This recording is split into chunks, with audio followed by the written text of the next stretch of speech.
Hi, good morning guys. This is Dexter and welcome to my channel. At magandang umaga sa ating lahat ngayon. At today, papakita ko sa inyo yung planner na na-purchase ko. And actually, gusto ko sanang ng planner sa Starbucks.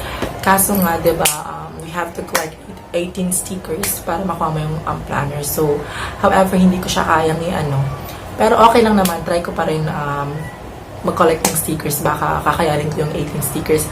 However, guys, may nabili na pa akong planner for 2019. At napakaganda niyang planner. Actually, pinorchase ko lang siya kahapon. Actually, 22, November 21. Tapos, dumating siya 22 today. So, sobrang bilis. I'm not expecting it. Parang nakareceive ako ng message na nagsasabi na hindi, pwede mo na siyang claim sa LBC. So, actually, COD lang siya, guys. Sobrang, maganda ba siya? Pero hindi, let's go and may open natin yung planner na nabili ko. Oh, ito na yung na bili ko sa Facebook lang ako kasi chat. Sa Facebook lang siya nakita. So, this is my planner for 2019. So, nakuha ko sa LBC. So, bubuksan na natin siya. So,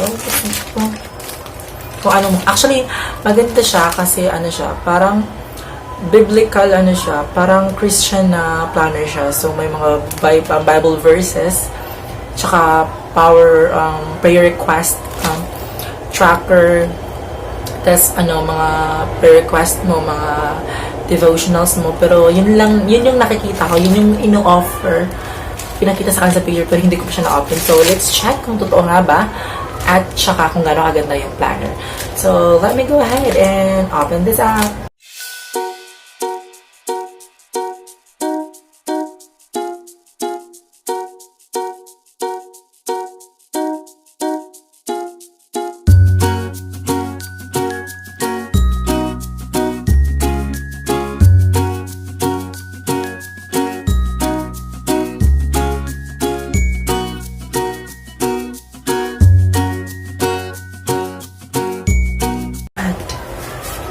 So, nice niya. Oh my God. Charan. So, let me check. So, siya. Daily interact, positive, planner. So, ito siya yung mukha niya, guys. Oh my God. Planner. So, check natin kung ano yung laman. So, bubuksan na natin siya. So, for this one, titingnan ko kung anong siya. So, may nakalagay na, congratulations, welcome, lalagay ng name mo. So, to maximize your planner, may mga siya dito, paano siya gamitin. So, go for the goals. So, write down mo siyang yung mga goals, Bible reading tracker, weekly spread, reflection, inspiring stickers, bookmark. So, sobrang ganda niya. Tas, how to study, the scripture, so my soap. So, scripture, observation, application, and then prayer. So, ito siya, nakalagay siya dito. So, guys, if you're a Christian, guys, it really works para sa'yo. So, ang ganda niya, promise. Dito pa lang tayo. So ito na yung Bible reading tracker natin. So, Genesis, Leviticus, Exodus, Numbers, Deuteronomy, Joshua, Judges, 1 Samuel, 2 Samuel, 1 Kings, 3rd King, 1 Chronicle, 2nd Chronicle, 3rd Chronicle. So, ito siyang pan-tracker mo siya, friend, kung saan chapter ka na nakapagbasa for this year. And, so, ito yung may lalagay ng letter to God. So, ano yung gusto mong sabihin kay Lord? Lord, for this year, I hope na continue ka pa rin to guide me.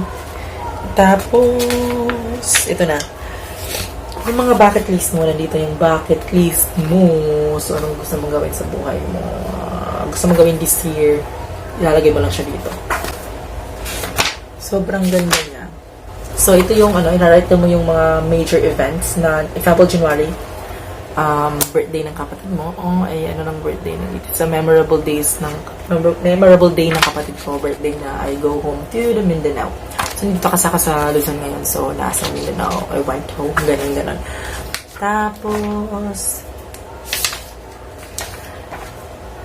may mga monthly goals siya. Tapos, budget, monthly budget. ito na. Magsa-start na yung ano natin. Magsa-start na yung... So, ito. January. Ito yung January natin, guys. Ang ganda, diba? Tapos, sa January, may nakalagay siyang monthly goals. Anong goals mo this month?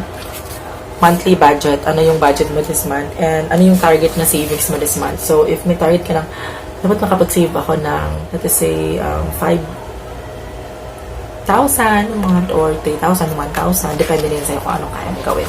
Ang kaya mo masisave. So, ito yung goals mo. Kasi ito na yung month. So, monthly. January. So, December 13.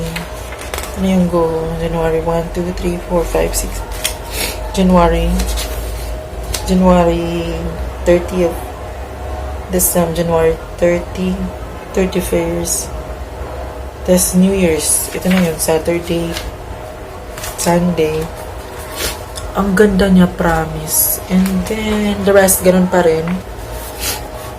Pag ano mo siya, pag na-end mo na yung, pag natapos mo na yung month mo, guys. Example, tapos na yung month mo. So, tapos na yung, tapos na yung, January mo.